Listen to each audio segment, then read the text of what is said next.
O objetivo desse vídeo é introduzir o conceito de linearização de sistemas dinâmicos, certo, pessoal? Primeiro vamos começar esse vídeo indicando alguma leitura, né? Algum material de literatura para vocês terem como referência acerca desse tópico. E vamos iniciar a formulação, que é baseada na expansão de séries de Taylor, que vocês veem a figura aí, a fonte do Wikipedia do século XVIII, se não me engano, certo? Pois bem, então iniciando aqui, o material que eu criei aqui para vocês, para esse vídeo no YouTube, também tá nas notas de aula, foi baseado basicamente nesse livro do Kluver, certo? Que já é referência aí do curso de modelagem de sistemas dinâmicos, tá? Então no capítulo 5 vocês vão encontrar aí informações detalhadas acerca dos métodos que nós estamos vendo aqui. E de forma mais avançada, talvez, a gente vê também no livro do Espanha o capítulo 2, que não só versa sobre uma linearização no ponto de equilíbrio, como a gente vai ver aqui, mas também é uma linearização contínua, ou seja, conforme os estados vão progredindo no tempo, há um método também para se obter uma linearização em torno desses pontos que não necessariamente são pontos de equilíbrio, tá? Pois bem, então esses são os livros e o objetivo desse vídeo, né? Então, imagine aqui que a gente tem um sistema não linear, certo? Imagine que eu só tenho um estado e é um sistema autônomo, certo? E ele segue uma função não linear, né? Imagine que é f de x é essa curva apresentada aqui nesse gráfico, certo? Então é possível obter um ponto de equilíbrio para esse sistema, certo? Que a gente vai denotar com o sobrescrito estrela, né, o asterisco.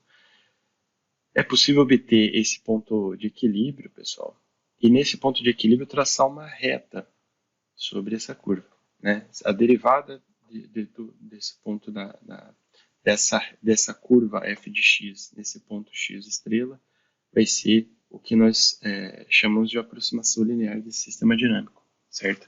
Então, todo o processo de linearização, assim como a gente vê aqui graficamente nessa ilustração, ele vai versar sobre o seguinte. Então, o objetivo é, de posse de um modelo não linear, certo? De uma abstração matemática não linear de um sistema, obter, através do processo que nós vamos chamar de linearização, certo?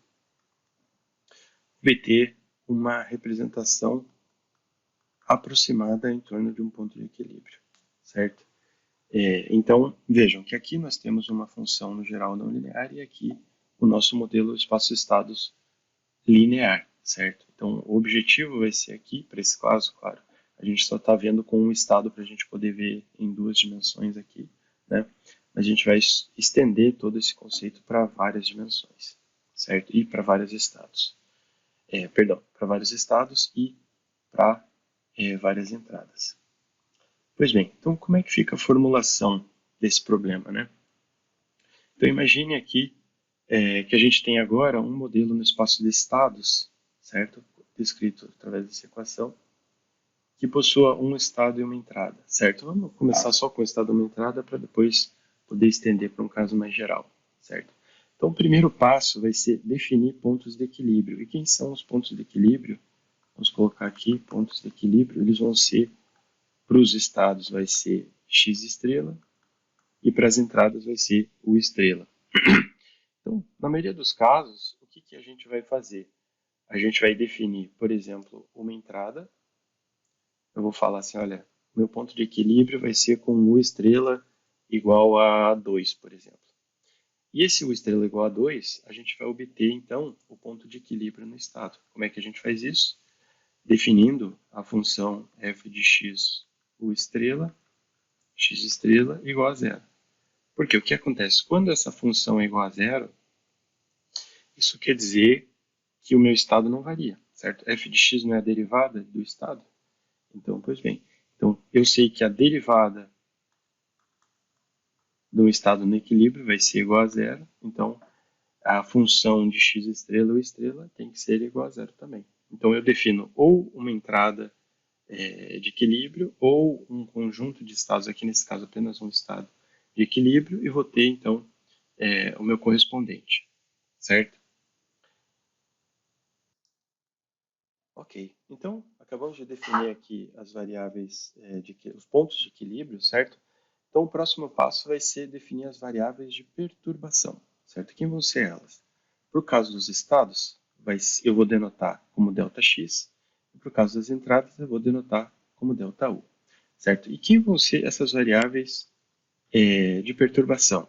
Elas vão ser a variação do meu estado e da minha entrada no entorno dos meus pontos de equilíbrio, certo? Então, isso aqui eu estou definindo, é uma definição, certo? Pois bem, então, se eu volto aqui para o meu modelo no espaço de estados não linear, que é x ponto f de xu, se eu substituo x ponto, eu posso, claro, posso isolar aqui novamente x, né? Delta mais x, delta x mais x estrela, e posso isolar aqui U igual a delta U mais U estrela, certo? Então, se eu substituo agora essa definição no meu modelo espaço-estado não linear, o que eu obtenho? Eu obtenho a derivada d dt, vou colocar aqui entre parênteses, de x, perdão, de delta x mais x estrela, certo? Que é igual a uma função agora de ΔX mais x estrela, delta U mais U estrela. Então, pessoal, vejam que agora a gente está numa posição bastante confortável para aplicar a série de Taylor, né? Pois a gente tem a função de dois argumentos que estão somando aqui, certo? E a gente vai, dessa forma, obter a série de Taylor dessa função, tá? A gente vai ver como isso vai ser útil para a gente, tá? Então, aqui já temos a série de Taylor para aquela função. Então, aqui nesse caso, a gente tem as derivadas no tempo, que é o lado esquerdo da equação que a gente acabou de obter. E do lado direito, a gente tem a expansão séries de Taylor, certo? Então, vejam o que acontece, que esse termo, x ponto estrela, é exatamente igual a f de x ponto e u estrela. Então, eu posso cancelar esses termos aqui, pois eles são iguais, certo? Agora, a partir daqui, nós temos apenas os termos de segunda ordem e ordem seguintes, certo? Ou seja, os termos de segunda, terceira, quarta ordem e assim sucessivamente, tá? O que acontece? Se eu desconsidero esses termos de segunda ordem para cima, o que eu vou ter? Eu vou ter delta x ponto vai ser igual a uma derivada parcial avaliada nos pontos de equilíbrio, mais a derivada parcial de f por u, avaliada nos pontos de equilíbrio, delta u, certo? Então, essa equação, agora vejam, quando eu faço a derivada numa função linear, com respeito a uma variável, aqui nesse caso x, e avaliando um ponto, eu vou ter uma constante. Então, esse ponto aqui, essa equação que a gente acabou de obter, é exatamente algo parecido com ΔX ponto A. Eu vou colocar A minúsculo aqui só para deixar claro que a gente ainda está fazendo com um escalar, ΔX mais B minúsculo delta U, certo?